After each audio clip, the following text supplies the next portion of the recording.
So in this sequence, I want to include a little bit of general neck warm-up. It's really, really important, particularly if you're going into compression work, and also because our neck can take a lot of load if our traps are overworking and we're not actually flexible in this area. So the first one you're going to do is you're going to place on the wall, you're going to place the block this way. And what you're going to do is you're going to lean into the wall and wrap yourself up and under. So your collarbone is going to go up and under. So from here, I'm going to be here and I'm going to bring it down to around chest height. Now you may need yours a little higher or lower depending on your flexibility. And I'm going to bend my legs, I'm going to push in, and from here I'm going to push my chin back and my head goes down. I'm going to push my collarbones up to the block. And I'm going to keep my pelvis slightly tucked, and you will feel a nice release into the opening of your neck. You will do this between 10 seconds to 30 seconds, or 10 breaths. So the aim is to go up and under, and head goes back, okay? So it's kind of this movement. Then from there, we're going to change the movement, and you're going to have the block this way. The block this way means that we are changing the depth of the movement, but we're also going to be pushing our hands up like we're opening a window. And this is going to get deeper into the upper spine region area. So you're going to be here on the block. I will show you on the wall as well from behind. And you're going to be here, your hands are going to come up, and you're pushing into the wall and you're pushing up and down. So you're coming into the wall, up and down.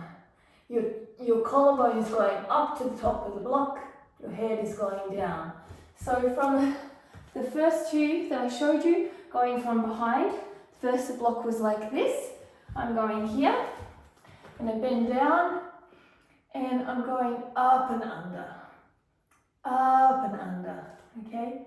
In and under. The second one, I change the block to this position, and again, my arms go up the wall, and I'm pushing up the wall as I curl up and under. My head goes towards my bottom and my collarbone goes towards the block.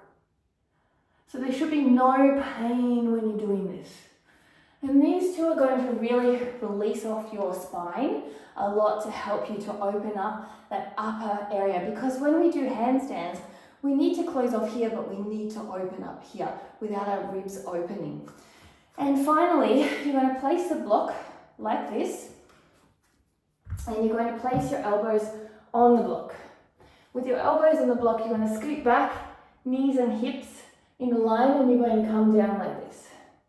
And you're going to open up into the shoulders, inhale and exhale, inhale and exhale, inhale and exhale.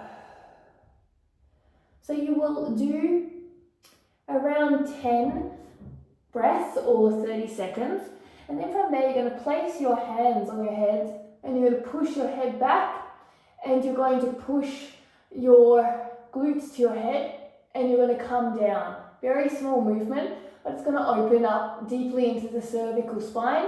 You should feel an activation underneath your scapulars as you push your head back towards your glutes towards your spine, but still keep a slight tuck of the pelvis. A very small move, but super, super wonderful to activate underneath the scapulars and into the scapulates, into the spine. So remember, as you push into this block, whichever way it is, you're going up, your head is going back, and your collarbone is going up and rounding. Okay? Really, really important. You're not just going into the wall.